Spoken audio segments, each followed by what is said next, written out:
How's everybody doing? Are you okay? Yeah. Not for long. All right. Okay, this is like an official reverend event, I guess is what we're doing here, folks. It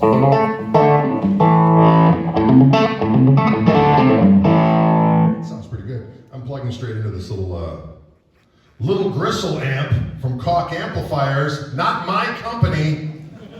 But it's my signature amp with a company with my same last name. Why? Because I'm that smart, ladies and gentlemen.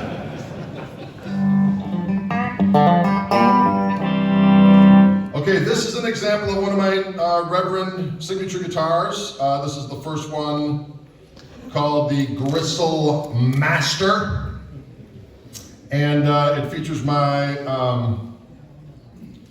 Fishman pickups in it, which are called gristle tone. A lot of people ask me about what does gristle mean. I have no idea what it means. Actually, what happened is years ago, I was doing a gig in my hometown of beautiful Milwaukee, Wisconsin. Back in the day when I was trying to play, 6, 7 nights a week, and you're young, you're out, you're raising hell, you're drinking with your friends, and I put together this band with this buddy of mine, a jazz guitar player guy I looked up to. His name was Bill Stone. And back home, people don't pronounce my name Koch like they should. Get a little bit of spit in there. They say cock because they're pigs. So to take advantage of that, we thought it would be fun to put together a Thursday night gig called the Stone Cock Band. Am I right or am I right? It was ladies' night. Anyway, so we get done playing one night, and we get done playing kind of late, and we go to an all-night diner. There's a place in the east side of Milwaukee called Ma Fisher's. And I'm not going to lie to you, on this particular evening, we were a little inebriated, or as we like to say back home, I had my swerve on. And one thing led to another at this establishment, and then there was a food fight going on. You know what I mean? French fries and burger bits. And someone had steak and eggs. So all I can remember is being out in front of this place, and on the marquee of this theater next door, there was a piece of gristle, steak fat, hanging from the marquee, and I started screaming at the top of my lungs, "Pound the gristle!" So then from there on in, gristle became my catchphrase. Anytime we were going to take the stage and jam, like, "Let's go pound the gristle," and then I'd be like, "Honey, you want to pound some gristle?" You know what I mean? It just was a catch-all phrase for whatever you want to say. So that's how gristle became my thing. And so when people ask, what is gristle? It's like, it's the intersection where all that is right meets all that is wrong. Or I like to say, where there's fat, there's flavor. And there it is, gristle, right? So anyway, the idea of these pickups, I wanted something, because I love Telecasters, and for years I did stuff for Fender, and I like Strats. I gravitate towards T-style guitars because they can take the most abuse. You know what I mean? At the end of time, I like to say, after the apocalyptic mayhem, that of course it's not going to happen in our lifetime, but at some point, down the ways, there'll be two things left. There'll be cockroaches and there'll be Telecasters, and the Telecasters will be in tune. Am I right? And so basically what I wanted to do is I wanted to have a T-style guitar that just had some modifications. Now I'm not going to lie, back in the day I approached Fender, it's like, hey, I got these pickups at Fishman, they're rocking, we have a relationship, why don't we do a little something? And they're like, well, we have our own pickups. I'm like, yeah, I know what you got. And so they weren't interested in doing anything. So Ken and I from Reverend, by the way, I just was out there, there's a guy that looks exactly like Ken from Reverend walking around. It was a little scary. I wanted to get a picture with him, but I thought that would be even weirder. But anyway, I was talking to Ken from Reverend, and Ken always throws these parties. Reverend has these really cool parties at NAMM, and when there was NAMM, well now there is again, but back in the glory days of NAMM, both in Nashville and in Los Angeles, Reverend throws these parties. I'm like, Ken, how can I play at one of your parties? He goes, well, you gotta play one of my guitars. I'm like, interesting. I go, well, what if we put a set of my Fishman pickups in one of your Pete Anderson guitars, which is basically a modified Telecaster?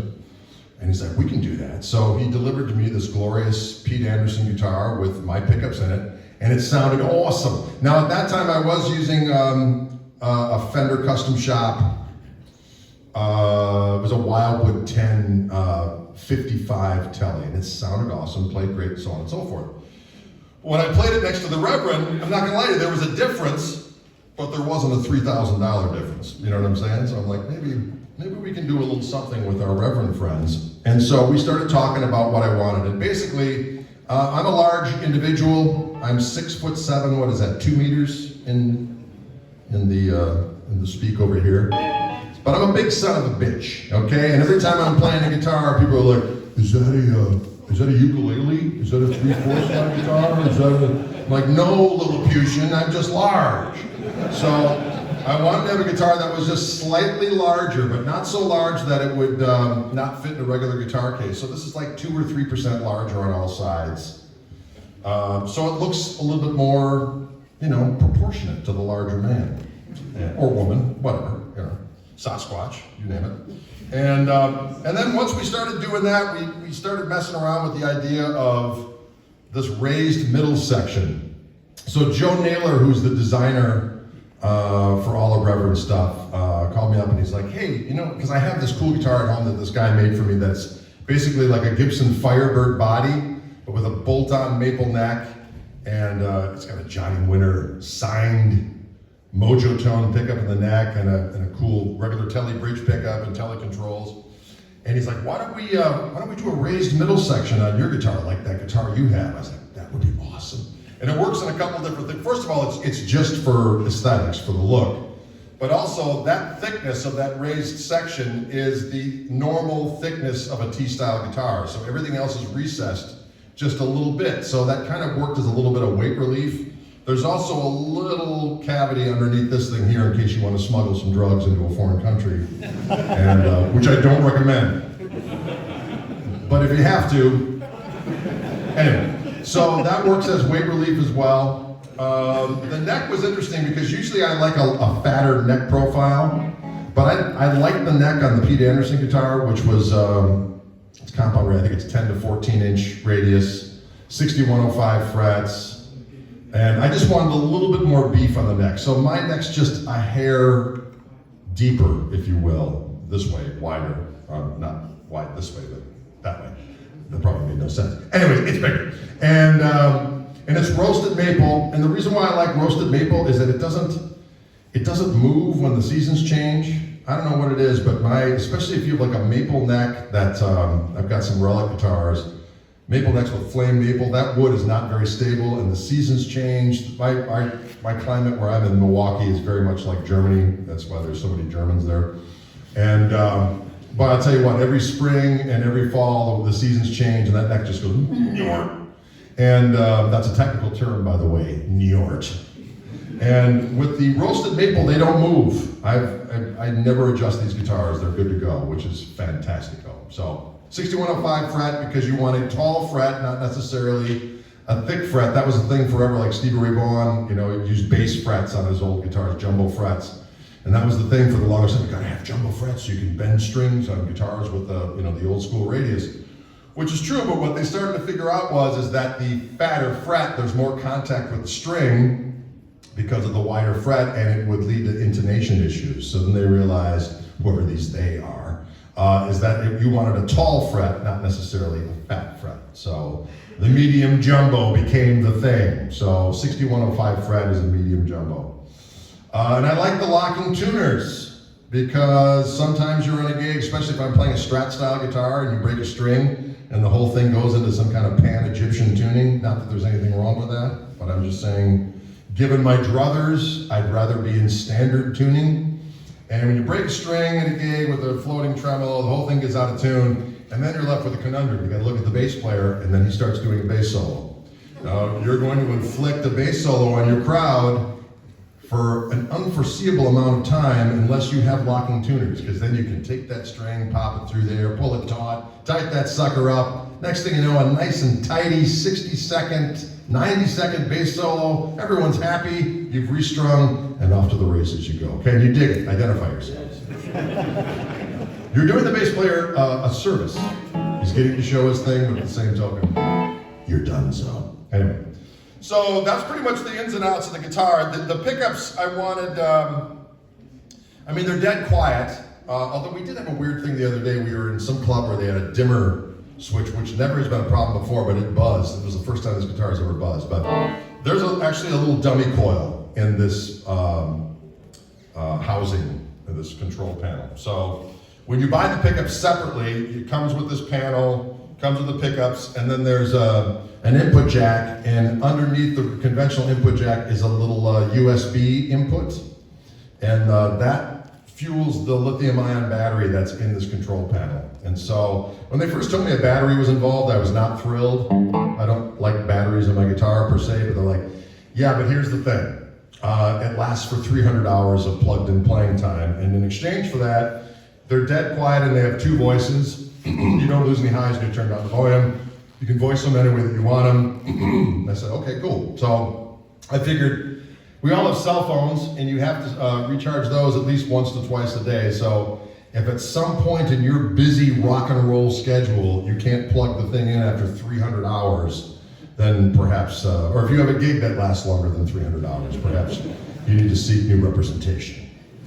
So they basically allow you to have two voices, and the first voice is kind of, the marketing says one's a black guard telly, so a 50s telly, and the other one's a white guard telly. But that's all well and good for marketing, but for practical purposes, one voicing is a nice, glassy, regular telly sound, and then you press the button in, and then it's just a little fatter and a little louder. Not a ton, but just a bit. It comes in quite handy. So, and it's not like it's adding something to the first sound. It's two separate sounds. So it's almost like, again, the marketing says, it's like someone is taking a soldering iron in a split second and completely reinstalling a second set. Or you can just say, it's a second completely different sound that's got a little bit more fatness to it. So if I'm on the neck pickup,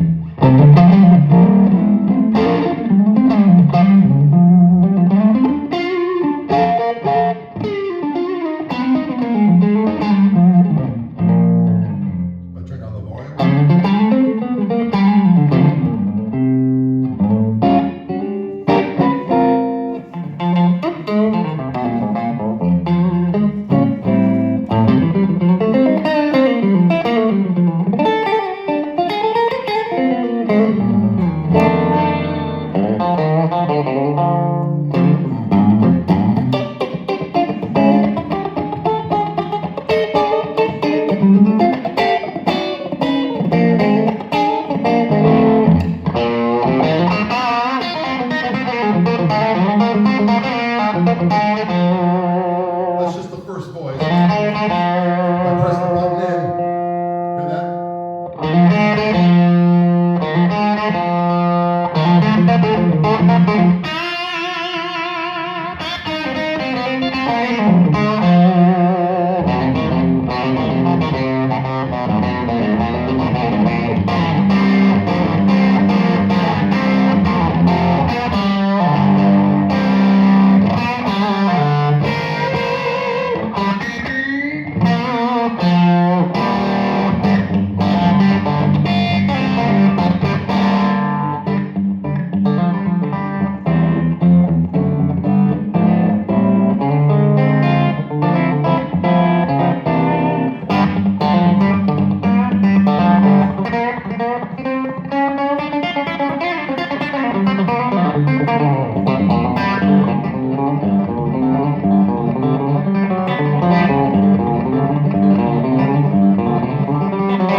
amp. This is a little amp that I did with Koch amplifiers.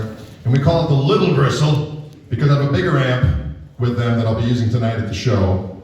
And that one we just called it the Greg Koch. See what we did there? But this one is a single 12-inch speaker, one EL34 tube. And it either runs at, I think it's 12 or 4 watts, if I'm not mistaken. I've got it on the 12 watt mode, but it's pretty damn loud. Just it's giggable. But I wanted an amp that I could just set it up where it's overdriven and turn down the volume, and it's not. But you can also set it cleaner and use pedals if you want. But for I like to call it the throw and go. If you're sitting in with a band and you don't want to bring a lot of crapola, and you don't want to be too loud, which is. Volume is a problem here in Deutschland. Have you noticed that at the gigs? The sound men seem to have power issues. I like the guy in Berlin the other day, he's like, let me tell you about my philosophy. I was like, I don't care what your philosophy is. My philosophy is here, I'm here to rock. You're to get out of my way. It's so loud. That's because we're a rock band.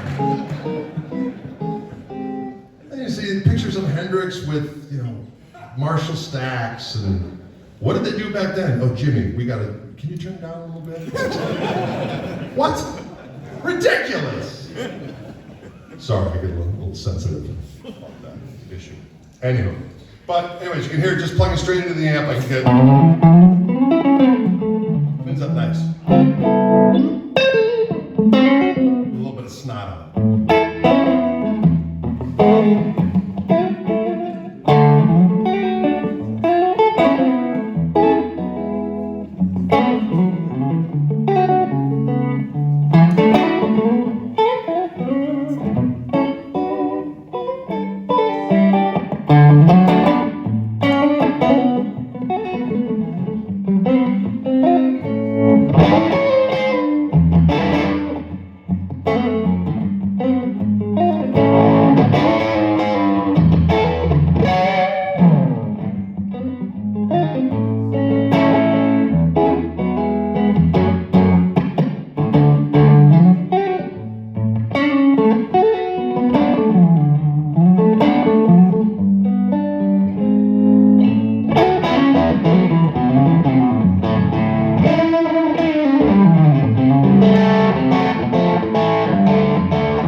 Just like that.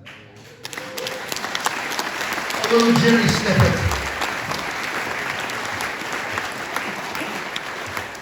Jimmy snippets are always good. So anyway, any questions out there, ladies and gentlemen? A lot of times, oh, you know what? Before I do that, let me show you my other Reverend guitar that I have, that we came out with.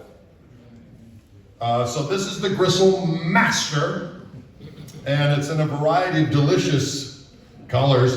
This one we call Tosa Turquoise, because I'm from Wauwatosa, Wisconsin, ladies and gentlemen, deep behind the cheddar curtain. And they call it the Dairy State, that's why I say cheddar curtains. This one is the Gristle 90, which has my Fishman Fluence P90s on board. Now this is a similar, obviously the same body shape, but it is a set neck. It's Gibson scale, it's got an ebony fingerboard, and it's got a Mr. Wiggles on it. It's got a Bigsby, and again, the pickups have 2 voices, and they're totally quiet. And I find myself playing this guitar most of the time when I'm doing my conventional playing, but when I'm doing some open G slide stuff, I'll grab this bad boy. This one we have, and this one's got multiple colors as well, but this one, we call this Bradford Beach Blue. This is kind of a funny story. So initially, this guitar was supposed to be this color, and in order to voice the pickups, we got 3 of these guitars shipped over to Fishman. So the one was that color. There was another one that was gold, like a gold top, another one that was black. And by the time we voiced the pickups and got it ready to go, it was like a year later because of COVID, right? So they're like, well, we want, X amount of the Tosa Turquoise and the black and the gold. And then when they came in, they were this color, because this was the color that the factory thought was the turquoise in question. So then we had guitars that were this color, so we called this one Bradford Beach Blue. If you've ever been to beautiful Bradford Beach in Milwaukee, Wisconsin, the water is this color. Anyway, so this is kind of a freak color that now all of a sudden people want. So now they're available in that color and this color. And so you get the...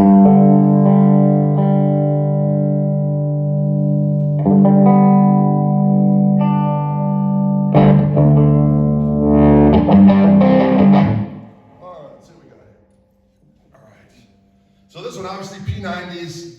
Everyone loves P90s, but they are a noisy ass pickup. If you're in a place with any kind of 60 cycle hum issues, it's a nightmare. And so I thought it'd be fun to develop a P90 that looked like a regular P90, sounded like what I like in a P90, and had two voices, and that's what we did. And the P90s we were kind of going for were Reverend's P90s, because I really like their P90s, so that's what we were going for. And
standard tuning for a while, so let's see what that sounds like. But you get the idea. It's interesting. Shorter scale guitars sound, even though they, obviously P90s are going to be a darker sounding anyway, darker sounding pickup than the other one, but the shorter scale guitars have a little bit more bass sound to them.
Okay, I think we got time for a question or two. Any questions out there on any of this malarkey? Yes, sir.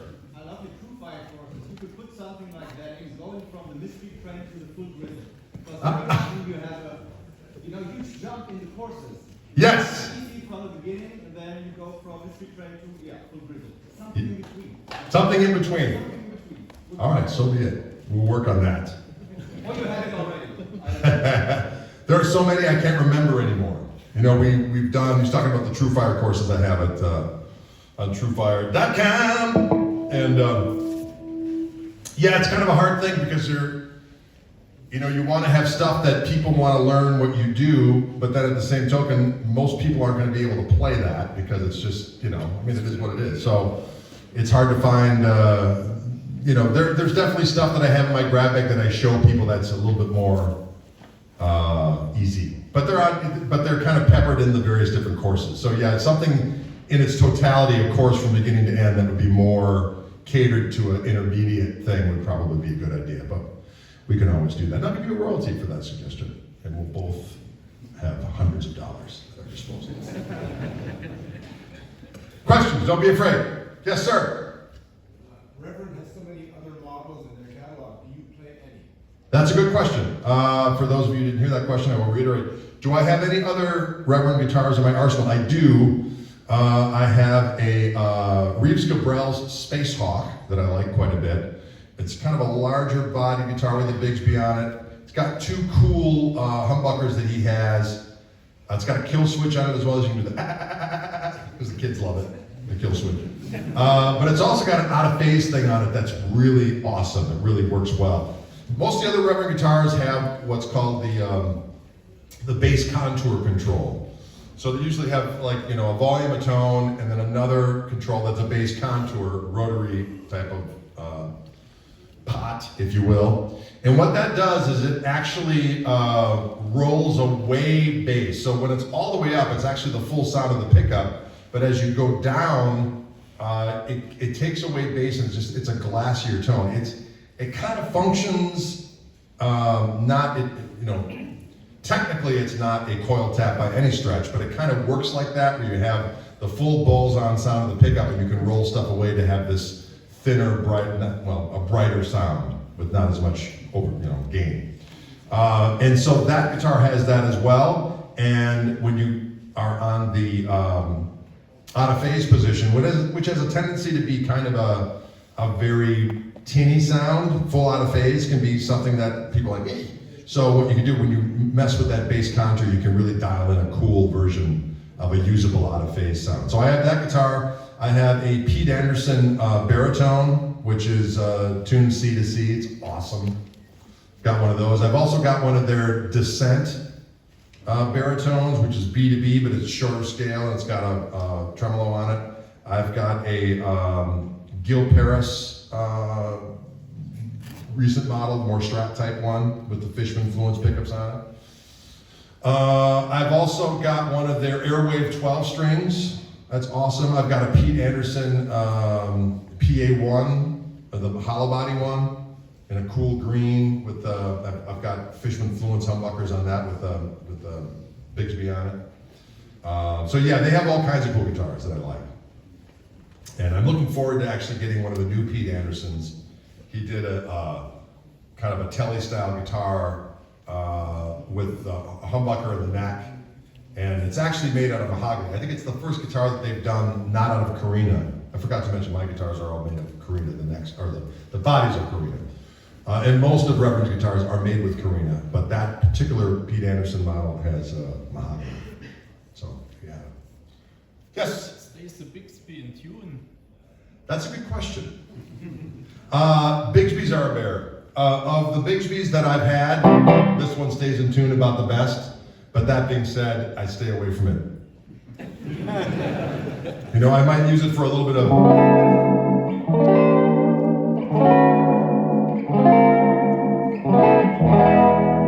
That's okay, but if I start going... See? And then it goes back. It's not an exact science. I'm going to tell you that right now. The Bigsby, but they have a sound. They definitely have a sound and they definitely have a look. So And there are, I would say that, you got to be a little bit more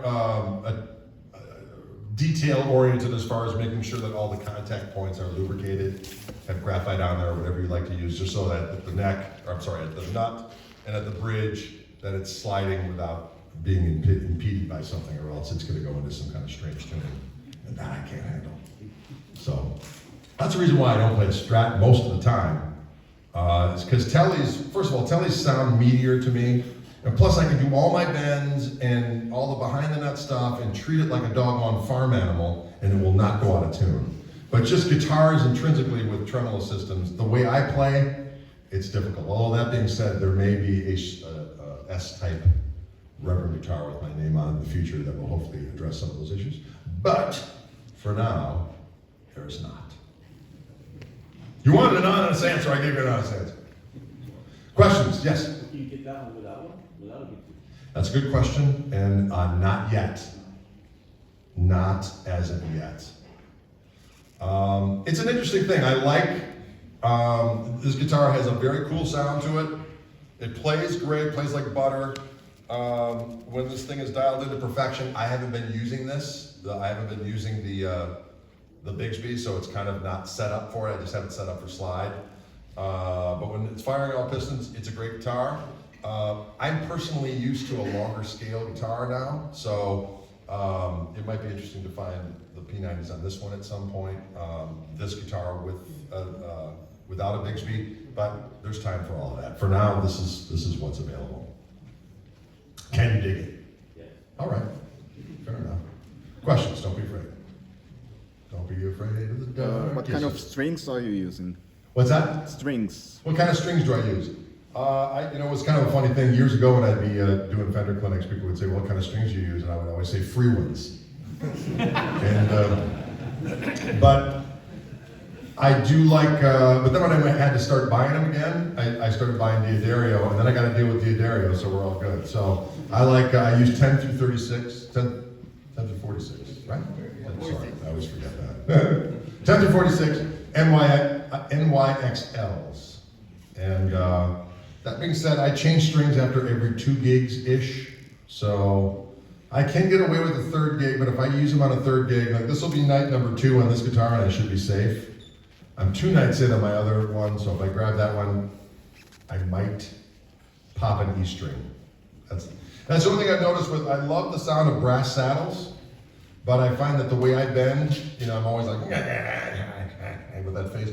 And if I'm not careful, I'll dig a little divot into the brass, and that can turn into something that pops strings. So every now and again, I'll bring a little sandpaper and just make sure that that's a smooth surface on that barrel. And also where the string comes out of the bridge as well, I'll just make sure it's not as sharp, and then I'm good to go. But yeah, usually 2 gigs is what's funny is that back in the day, like when I was in high school and college, I was like, I only thought you replaced strings when you broke them. I didn't know there was like a thing that you change your strings, and then I would like change all my strings, and it sounds so bright and awful. I'm used to that sound with all my muddy gunk on them, And I was like, no, that's actually the way it's supposed to sound. So then I got used to having new strings. And then I would do a thing, especially when I was playing Strats, is that it was always hard for me to keep Strats in tune. And I realized what I would do is I'd take all my strings off when I was restringing, and so I could get all the dirt and stuff that had accumulated. Get my little ritual out, get my little pad, fancy little tapestry, put some incense on, some Robbie Shanker. And I'd take all the strings off at one time, and then get it all nice and clean. And then it took me forever to get the thing back in tune again. I'm like, why is this? I don't understand. This is science. I don't get it. And then one day I realized, keep your guitar in tune, take 1 string off, put the new string on, tune it up, yank on it, tune on it, yank it, and stays in tune, move on to the next string. That way, if you change strings 1 string at a time, keeping the guitar in tune, you can change strings like 5 minutes before gigging, and it'll actually stay in tune. I'm a slow learner. It took me a while to learn that little tidbit, but hopefully now me saying that to you, I might save you the aggravation, or else you're all just a lot smarter than I am that realized, hey, if you're taking hundreds of pounds of pressure off a guitar at one time, it probably is not a good idea. So, there you go. Questions, don't be afraid. Yes, sir. What does the Bixby add to the sound, in your opinion, if you're not using it? Because you know, there's Well, I something that it initially does. planned on using it, and I was using it. Okay. And then I just noticed for me is that this guitar cuts through more because I'm used to that sound. So that's the reason why I stopped using, but the Bixby definitely adds a thing. But now that I'm using it just for slide, I don't look at this. Yeah. So there it is. But I was using it, and I was getting a little crazy with it. But again, you have to. It's like when you play Strat. I mean, when you play Strat, you got to make sure that things are lubed up. Because if they're not, it's going to go out of tune. Because when you have strings going back and forth on contact points, it's going to go out of tune. Unless you are MacGyver. You have to have a little bit of MacGyver in you. So have plenty of toothpaste and toothpicks and olive oil around so that you can address any situation. I don't know what that meant, but you get the idea. All right, how we doing? Another question? Don't be afraid. Yes. You release so many great albums, but it's so difficult to buy those in Germany. For example, the red ones you played with friends. Yes. It's nearly unbelievable to buy it in Germany for a reasonable price. I hope you have some with you. I do have some with me. Klaus Schmidt right there has the CDs in question. But yeah, that's yeah, you can either get them through my website or we had a distributor for a while, but then that stopped being a thing. So what we really need to do is set Klaus up with the shop on a website, which we could do. We'll work on that. We need to do that for the. He has my Gristle Kings over here as well, which is my pedals, which the shipping over here can be a little egregious. So, but yeah, that's a good point. It's hard to get the records, although you can definitely download them, which is it's nice to have a physical copy, of course, which I highly endorse. And but yeah, it's weird. I've got I think 20 records at this point. 20, is that right? We got another one coming out soon. So the band that you'll see tonight is the band that I've been performing with since 2017. It's my son on drums, Dylan, and a great Hammond B3 player by the name of Toby Lee Marshall. And actually, Doug Wimbish is going to be sitting in with us tonight on a couple of our tunes, so that's going to be a lot of fun. And yeah, so there's that. Okay. Questions? Yes? What about the Barbie guitar in your case? The Barbie guitar. Did everyone see Barbie, the movie?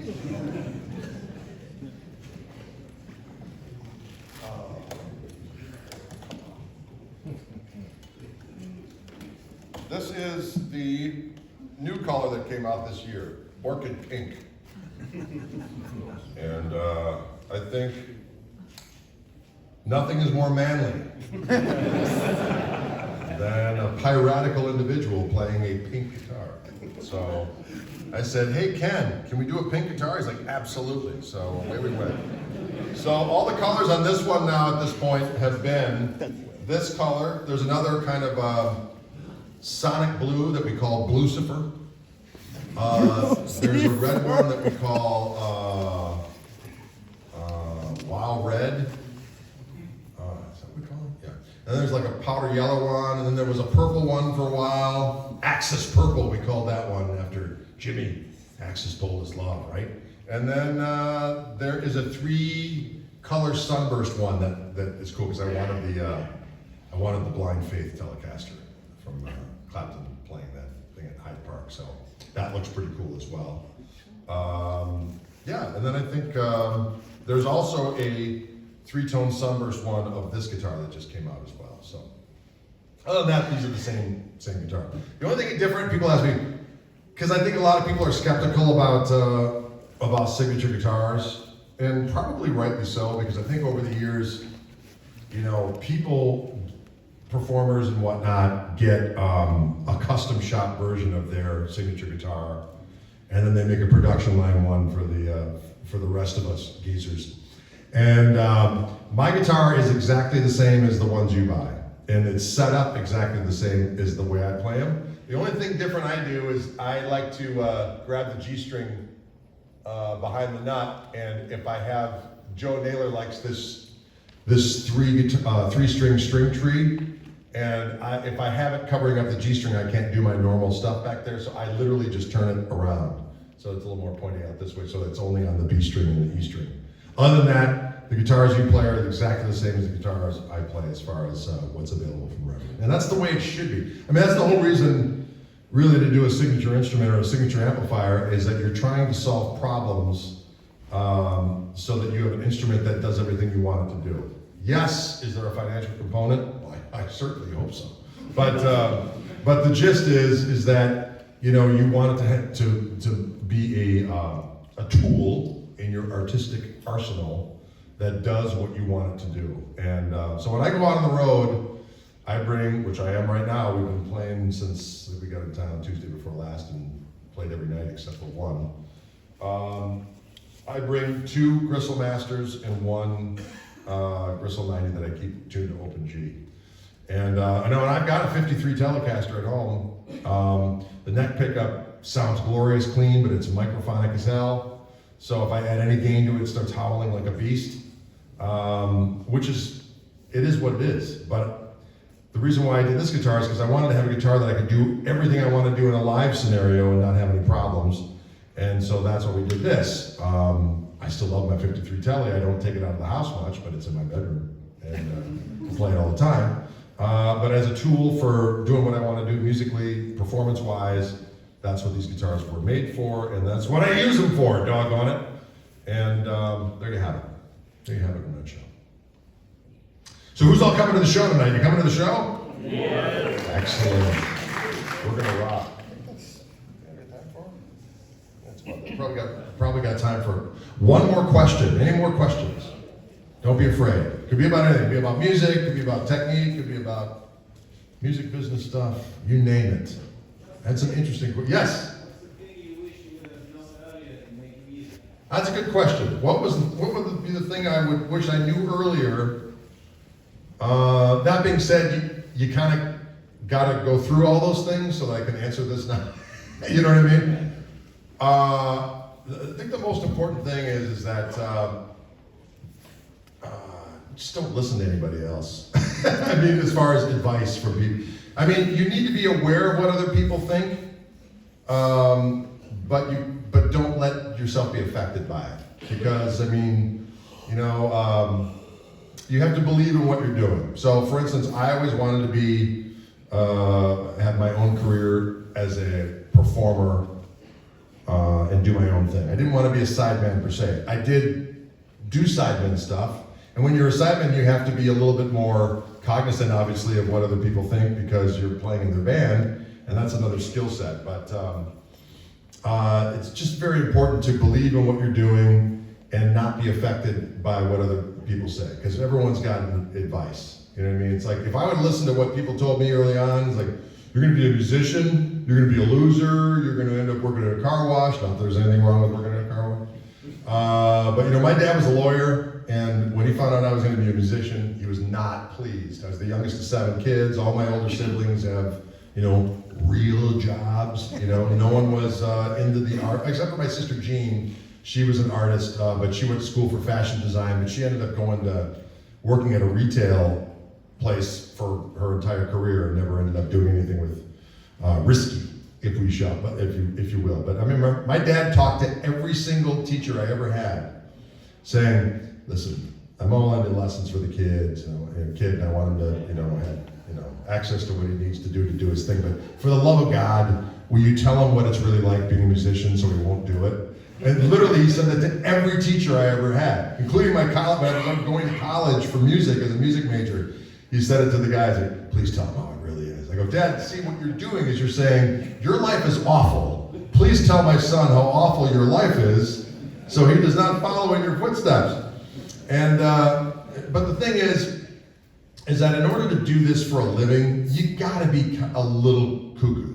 You know what I mean? Because you have to believe in what you're doing with such singularity that no one can talk you out of it. And there's not a lot of people that have that. And of course you can just be crazy and suck and think you're gonna do it and not be able to do it as well. But for the most part, you have to be of the mindset, I'm going to succeed no matter what. Now, to me, people talk about what's success. Some people think it's being on the cover of magazines or filling whatever arena, or all these perceptions of what success is. And to me, I read a lot of autobiographies and biographies of famous musicians, and a little bit of fame is good. A lot of fame, that is not a natural state of affairs. You know what I mean? And it all ends badly. No matter what. You read any book about any performer, they're either going to be on drugs, they're going to recover, or they're going to die, or they're going to be basket cases in some way, shape, or form. So to me, to be able to make the music you want to play, find a way to do it, make enough of a living so that you can eat and have a place to live. And I've been next week I'll be married for 30 years. I haven't taken a drink in 28 years, and I've been the sole provider for the most part of a family of 6 for 20 some odd years. So, I may not be on the cover of a magazine, but as far as I view success, and plus what's great is that I ended up making more money than all of my siblings.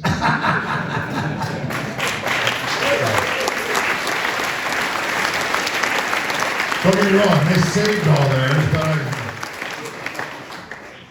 they saved their money. I just got a bunch of guitars. I'm guitar poor. Anyways, but so that's what I would say. Is like, you got to believe in yourself and take other people's opinions lightly. Can you dig it? All right, folks. Thank you so much for stopping by. Really appreciate it. We'll see you tonight.